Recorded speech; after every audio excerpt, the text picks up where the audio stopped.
Сәлем достар, бүгін сіздер менен итальянский меренгада смородиновый макаронстың рецептімен бөлісетін боламын. Видеоны толықтай қарап, лайк басып, менің арнама жазылуды ұмытпаңыздар. Ең бірінші ыдысқа миндальная муканы және қант ұлпасын салып, жақсылап араластырып аламыз. Жұмыртқаның ақ уызы менен краситель, гелевый красительден кішкене қосамыз да, осылай араластырып, міне осындай масса шығарамыз.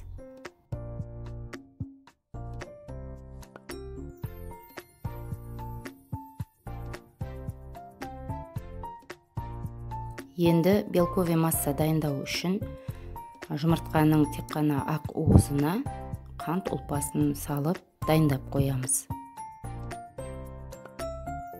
Сироп дайындау үшін 150 грамм қантқа 40 грамм суды өлшеп құямыз да, термометрдің көмегіменен 118 градусқа дейін сиропымызды қайнатамыз.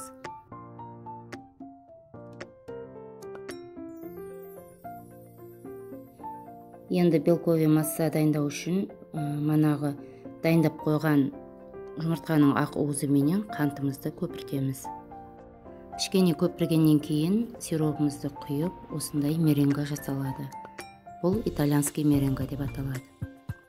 Дайын болған массаны енді кондитерский мешокқа құйып аламыз да, оның ұшын кішкене қиып тастаймыз. Әлде насадка менен де жасауға болады.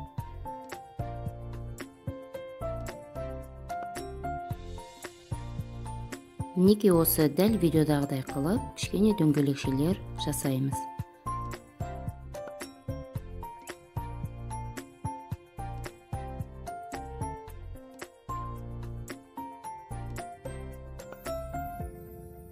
Крем жасау үшін кілегей менен шоколадты микроволновкада ерітіп аламыз.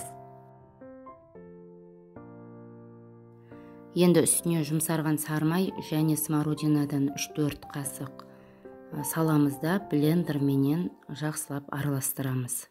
Дайын болған массаны кондитерский мешокқа саламыз да, 3-4 сағатқа холодильникке қоямыз.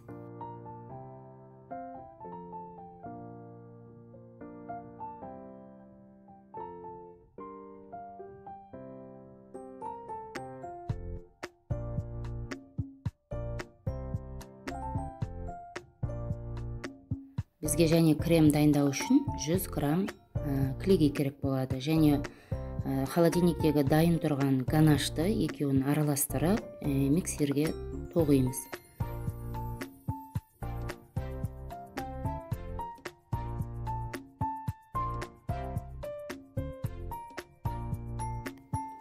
Міне біздің макаронс пісіп шықты. Піскен макаронсты ганашпенен бірге біріктіреміз.